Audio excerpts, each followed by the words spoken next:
Hello again, it's Marie and Megan from the Professional Massage Academy, and we're going to be demoing another way to properly use your thumbs in deep tissue, and this time we're going to be demonstrating it on the extensors of the forearm.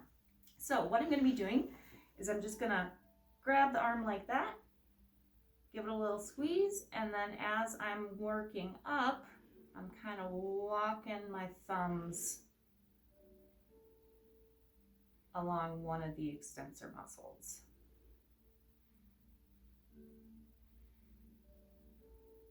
And then come back down, pick another muscle, and use the same thumb walking technique here. Stopping on any spot that might be a problem area. A little bit of friction. And keep moving along.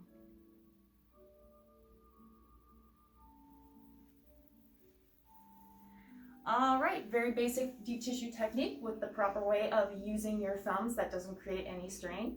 Thank you for watching this video, and if you have any questions about the Professional Massage Academy's online program, please visit theprofessionalmassageacademy.com.